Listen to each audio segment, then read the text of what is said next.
செவத்து கோழி கண்ணில் படாமல் கச்சேரி நடத்தும் வினோத பூச்சியை பற்றி தான் நாம் இன்றைக்கு பார்க்க போகிறோம். நம்மளுடைய முன்னோர்கள் செவத்து கோழி என்று அழைக்கும் ஒரு வகை பூச்சி இனம்தான் சில்வண்டு.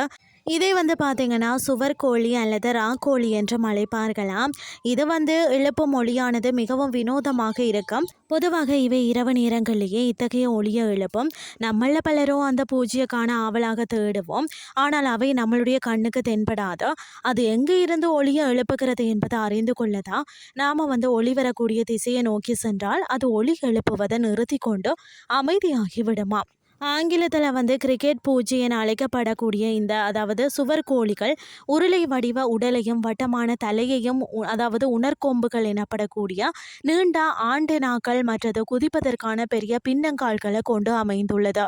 உலகம் முழுவதும் சுவர்கோழிகள் வாழ்ந்து கொண்டிருக்கின்றன. இவை பார்த்திங்கன்னா புல்வெளிகள், புதர்கள், காடுகள், சதுப்பு நிலங்கள் என பல்வேறு வாழ்விடங்களில் காணப்படுகிறது. சில்வண்டுகள் இவை பெரும்பாலும் பார்த்திங்கன்னா இரவு நேரங்களில் தான் மிகவும் சுறுசுறுப்பாக இயங்கிய வண்ணம் இருக்குமா. இவற்றின் உடல்ல அதாவது புரத சத்து அதிக அளவில் உள்ளது. பொதுவாக மழைக்காலங்களில் இவை அதிக ஒளியை தொடர்ந்து எழுப்பிக் கொண்டே இருக்கும். சில சமயங்களில் விட்டு விட்டு ஒளியை எழுப்பும். இந்த ஒளிக்கும் சுற்றுப்புற வெப்பநிலைக்கும் ஒரு தொடர்பு இருப்பதாக கண்டறியப்பட்டுள்ளது.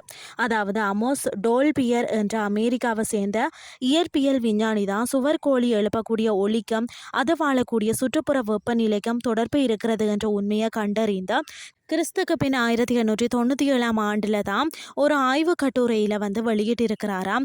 சுவர்கோழிகள் குறைந்த வெப்பநிலையை விட அதிக வெப்பநிலையில் வேகமாக ஒளியை எழுப்புகின்றன என்ற உண்மையை தான் அதாவது அமோஸ் ஆதாரபூர்வமாக நிரூபித்திருந்தார்.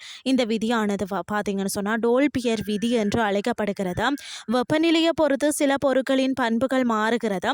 உதாரணமாக பார்த்தீங்கன்னா பாதரசமானது வெப்பத்தால் விரிவடையும் அந்த தன்மை கொண்டது. அதாவது பார்த்தீங்கன்னா வெப்பநிலையை அதிகரிக்க அதற்கேற்றால் போலதான் அதன் விரிவடையக்கூடிய தன்மையும் அதிகமாகிறது. இதை வைத்து நாம நமது உடல்ல சூட்டு அறிந்து கொள்ள முடிகிறது. மற்ற பூச்சிகளை போல இவை கத்தி ஒளியை எழுப்புறதில்லை. சுவர்கோழி எழுப்பும் அதாவது கிரேச் என்ற ஒளியானது அதன் தன் இறக்கைகளை ஒரு குறிப்பிட்ட முறையில் ஒன்றோடு ஒன்று உராய்வதன் காரணமாகத்தான் உண்டாகிறதுன்னு சொல்லப்படுகிறது.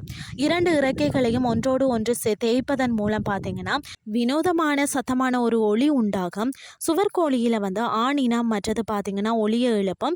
பெண்ணினம் ஒளியை எழுப்புறது இல்லையாம். அதனால் தான் ஆண் வண்டுகள் கடிப்பதில்லை, பெண் வண்டுகள் கடிக்குமாம். சுவர்கோழிகள் அழுகிய தாவரங்கள், பூஞ்சை மற்றது மிக சிறிய பூச்சிகளை உண்ணும் இயல்புடையன.